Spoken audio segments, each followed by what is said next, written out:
আবাসনের বহুতলে লাগলো আগুন, পাশেই আছে বিদ্যুৎ দফতরের অফিস। আতঙ্ক ছড়ালো গোটা এলাকায়। ঘটনাটি ঘটেছে হুগলির তারকেশ্বরের জয়কৃষ্ণ বাজার এলাকার একটি আবাসনের বহুতলে। ঘটনাস্থলে দমকলের একটি ইঞ্জিন প্রায় 1 ঘন্টার চেষ্টায় আগুন নিয়ন্ত্রণে আনে দমকল কর্মীরা। স্থানীয় সূত্রে জানা গেছে, শনিবার দুপুর 1টা নাগাদ তারকেশ্বর পৌরসভার 10 নম্বর ওয়ার্ডের জয়কৃষ্ণ বাজার এলাকায় একটি আবাসনের 4 তলায় ধোঁয়া বের হতে দেখেন স্থানীয়রা। ওই আবাসনে থাকেন প্রায় 100-এরও বেশি মানুষ। এরপরই খবর দেওয়া হয় দমকল ও পুলিশকে। ঘটনাস্থলে আসে দমকলের একটি ইঞ্জিন ও তারকেশ্বর থানার পুলিশ ও তারকেশ্বর ট্রাফিক পুলিশ। প্রত্যেকের সহযোগিতায় প্রায় 1 ঘন্টার পর আগুন নিয়ন্ত্রণে আনেন দমকল কর্মীরা। দমকলের প্রাথমিক অনুমান, শর্ট সার্কিট বা জ্বলন্ত ধূপ থেকে আগুন লেগে থাকতে পারে। তবে আগুন লাগার প্রকৃত কারণ খতিয়ে দেখছে দমকল কর্মীরা। অন্যদিকে অগ্নি নির্বাপনের কোনো ব্যবস্থা নেই আবাসনে, তা স্বীকার করে নিয়েছেন আবাসন মালিক কর্তৃপক্ষ। যদিও সমস্ত কাগজপত্র খতিয়ে দেখে আবাসন মালিকের বিরুদ্ধে আইনত ব্যবস্থা গ্রহণ করা হবে বলে জানান দমকল বিভাগ। আগুন লাগার ঘটনায় একদিকে যেমন আতঙ্ক ছড়িয়ে পড়ে এলাকায়, অন্যদিকে পাশের আবাসন অর্থাৎ বিদ্যুৎ দপ্তরের প্রধান অফিসে আগুন ছড়িয়ে পড়লে বড়সড় দুর্ঘটনা ঘটতে পারত বলে দাবি স্থানীয়দের।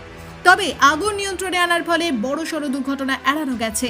এই বিষয়ে আর কি জানা যাচ্ছে, বিস্তারিত রইল আপনাদের জন্য।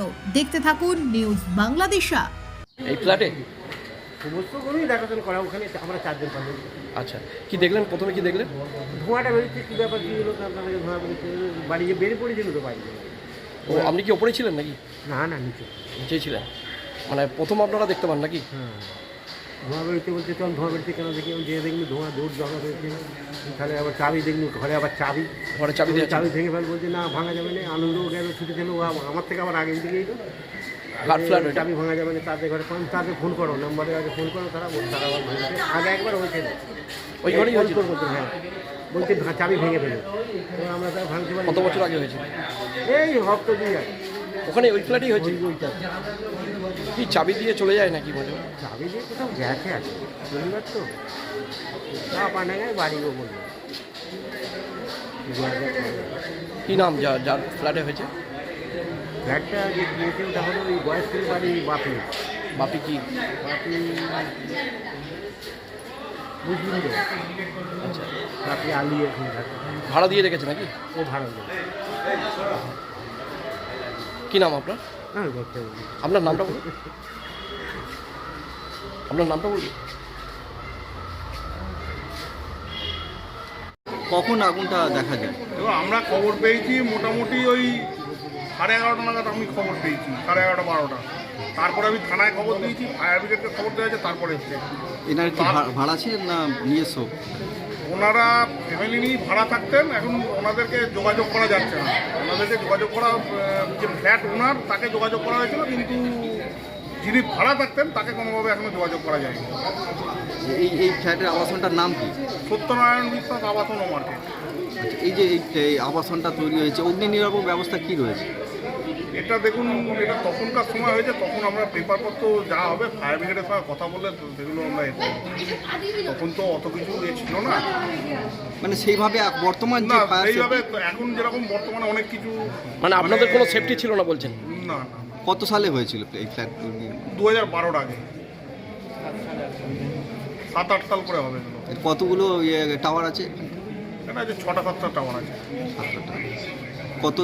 কত পরিবার বাস করে? প্রায় 100-র উপর। আপনি ওনার? না, আমার বাবা। তা এখন আগুন নিয়ন্ত্রণ? ফায়ার ব্রিগেড তো সেরকমই বলছে।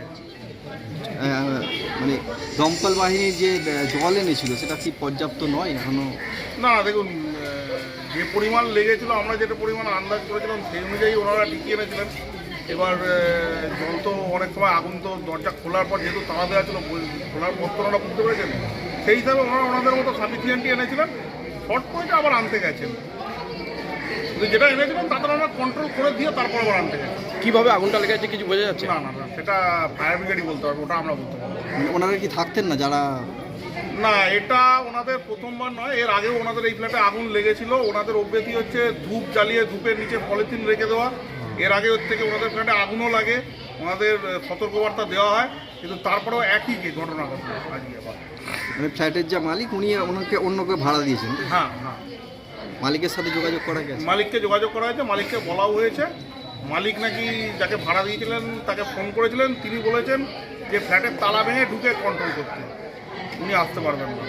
এবার সেটা ফ্ল্যাট মালিক আর ভাড়াটিয়া বুঝলেন। আপনার নাম আর ডেকে? আমার নাম অমিত বিশ্বাস। অমিত বিশ্বাস। এটা সত্যনারায়ণ বিশ্বাস। সেগুলো মেনশন করবো, এই ধারা আছে, সেই ধারা অনুযায়ী ওনার উপর কেস হবে, এফআইআর হবে। বিভিন্ন ফ্ল্যাটগুলোতে দেখা যায় যে 5তলা বিল্ডিংগুলোতে পাইপ লাইন থাকে, এক্ষেত্রে তো সেটা নেই। পাইপ লাইন আপাতত এখনো কিছু দেখতে পাচ্ছি না। আমাদের 3টে জিনিস হয় সাধারণত, এফএসি, এফএসআর, এফএসআই। আমরা দেখবো এই 3টে কাগজনার আছে, তারপরে আমরা দেখবো কোন অফিসারকে ওই পারমিশন দিয়েছে সেগুলো। তখন যদি কাগজ থাকে, ব্যবস্থা না নেওয়া হয়, তাহলে তার এগেনস্টে এফআইআর হবে। সিস্টেম যেগুলো আছে সেগুলো হবে। আমাদের ডিপার্টমেন্টাল যা সিস্টেম আছে, ডিপার্টমেন্টাল যা ল আছে, সেই ল অনুযায়ী যা যা ধারা পড়বে সেই ধারা ওনার ক্ষেত্রে প্রযোজ্য হবে। একাধিক অ্যাপার্টমেন্টে দেখা যায় যে এই সমস্যা রয়েছে, তারা সেটা আপনারা বলছেন। আমরা ঊর্ধ্বতন কর্তৃপক্ষ, আমাদের যেমন ডিভিশনাল অফিসার আছে, আমরা নিশ্চয়ই জানাবো এই বিষয়ে। আমরা কাগজ না পেলে আমরা তো আমাদের ঊর্ধ্বতন কর্তৃপক্ষকে জানাবো, আমরা নিশ্চয়ই জানাবো। অনেকে তো বলছেন যারা পাশে ফ্ল্যাটে আছেন তারা সুরক্ষিত নয়, অনেকে বলছেন।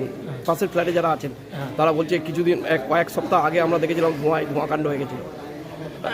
এই বিষয়টা দেখুন, এই বিষয়টা হচ্ছে কোনো তো পারমিশন নিশ্চয়ই আছে, তবে তো উনি ধরুন জেলা পরিষদ থেকে হোক, পৌরসভা থেকে হোক, যে কোনো জায়গা থেকে ফ্ল্যাটের পারমিশন দেওয়া হচ্ছে। এটা তো আর সেখানে ফায়ার সার্ভিসে একটা ইনভলভ আছে, একটা পার্ট আছে তার মধ্যে, সেগুলো সব হলেই তবে হয়েছে। এবার আমি তো এই মুহূর্তে আমাদের জানেন আপনার ট্রান্সফারেবল জব, আমরা 2 বছর ম্যাক্সিমাম 5 বছর থাকি সেই জায়গায়।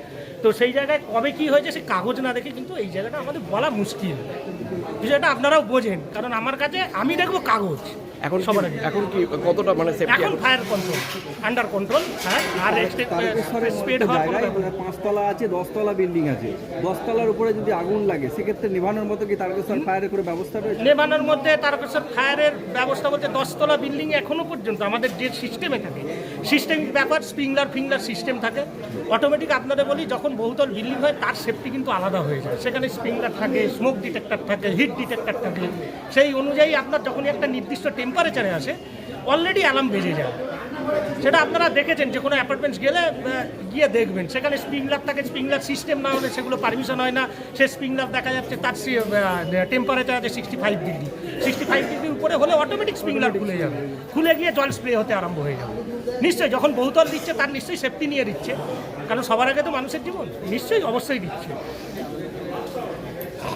ওমরা হজ যেতে চান? অল্প খরচে হুগলির আরামবাগ শহরের আল মুত্তাকিন ইন্টারন্যাশনাল ট্রাভেলস নিয়ে যাচ্ছে মক্কা মদিনায়। আর দেরি না করে বিস্তারিত জানতে আজই ফোন করুন 9757525587 নম্বরে। আরামবাগ মতিলাল টেলিশপ ও স্যামসাং সার্ভিস সেন্টার, অনলাইন বা যে কোনো দোকানের থেকে সস্তা। আপনাদের সকলের প্রিয় মতিলাল মোবাইল, তাই আজই আসুন। পুরানো মোবাইল সারানোর চেয়ে বেশি দামে এক্সচেঞ্জ, 0% ইন্টারেস্টে, 0 ডাউন পেমেন্ট, 0 কস্টে মোবাইল ফাইন্যান্সের সুবিধা। আমাদের ঠিকানা পুরাতন বাজার, আরামবাগ হেডপোস্ট অফিসের বিপরীতে, আরামবাগ, হুগলি। আমাদের যোগাযোগ নাম্বার 7001304430। প্রিন্সিপাল অটো প্যালেস, এখানে পাবেন উন্নত মানের হিরো, হন্ডা এবং টিভিএস কোম্পানির বাইক। বিশেষ অফার চলছে, আজই যোগাযোগ করুন। দিঘরা, নতুন বাজার, বালি, গোঘাট, হুগলি। যোগাযোগের নম্বর 8900011146। দেরি না করে আজই আসুন।